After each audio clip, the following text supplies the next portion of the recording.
आदिवासी बहुल क्षेत्र मेळघाटच्या धारणी शहरांमध्ये गेल्या गुरुवारी एकल विद्यालय अभियानाअंतर्गत भव्य शोभायात्रा व त्यानंतर शुक्रवारी मंडळनिहाय संमेलन कार्यक्रमाचे आयोजन करण्यात आले होते। या एकल विद्यालय अभियानाअंतर्गत जिल्ह्यातील वरिष्ठ पदाधिकारी आणि मेळघाट क्षेत्रातील कार्यकर्ते आणि सदस्यगण मोठ्या संख्येत उपस्थित झाले होते। एकल विद्यालय ही भारतातील ग्रामीण व आदिवासी भागांमधील निरक्षरता हटवण्याच्या उद्देशाने निर्माण झालेली व विनानफा चालवली जाणारी एक शिक्षण संस्था आहे। मेळघाट क्षेत्र हे आदिवासी बहुल क्षेत्र असल्यामुळे मेळघाटाच्या जवळपास सर्व गावांमध्ये एकल विद्यालय अभियानाअंतर्गत शिक्षण देण्याचे काम केले जात आहे। अरुणा पुरोहित, नागपूर एकल ग्राम प्रभाग अध्यक्ष, एकल विद्यालय अभियान मंडळ अचलपूर अध्यक्षा ज्योती सोळंके, दीपाली गाडगे, एकल ग्राम संघटन सचिव रेखा आमटे, संभाग समिती सचिव यांच्या प्रमुख उपस्थितीमध्ये धारणी शहरातील मुख्य रस्त्यावरून गुरुवारी सायंकाळी ढोल पथकाच्या विशिष्ट अशा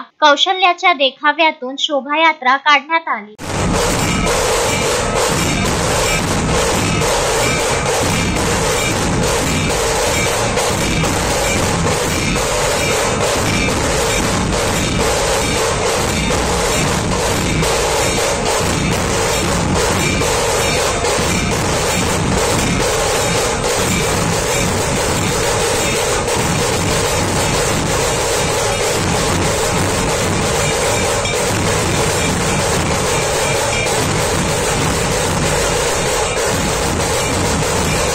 यानंतर शुक्रवारी सकाळच्या सुमारास धारणी येथील लाईव्ह फंक्शन हॉल येथे एकल विद्यालय अभियान संमेलनाचे आयोजन करण्यात आले होते। या संमेलनामध्ये ज्योती सोळंके, अचलपूर अध्यक्षा, एकल विद्यालय अभियान यांनी उपस्थित सर्व एकल विद्यालय अभियानाच्या सदस्यगण आणि कार्यकर्त्यांना संबोधित करून त्यांच्यामध्ये ऊर्जा भरण्याचे काम केले। मेळघाटात काम करत असताना कोणत्याही प्रकारची अडचण भासल्यास आपल्याला संपर्क करण्याबाबत आवाहन या प्रसंगी ज्योती सोळंके यांच्याकडून करण्यात आले। मेळघाटात एकल विद्यालय अभियानाअंतर्गत शिक्षण क्षेत्रात मोलाचे योगदान गेल्या बऱ्याच काळापासून दिले जात आहे, ज्याची प्रशंसा उपस्थित मान्यवरांकडून करण्यात आली। कार्यक्रमाचे औचित्य साधून मान्यवरांच्या हस्ते मेळघाटातील सामाजिक क्षेत्र व शिक्षण क्षेत्रामध्ये विशेष कामगिरी बजावणाऱ्या महिलांना सन्मानित करण्यात आले। तस्मीन शेख, सुलेमान मेमन, जुगल किशोर जयस्वाल सह शकील अहमद, विदर्भ न्यूज, धारणी।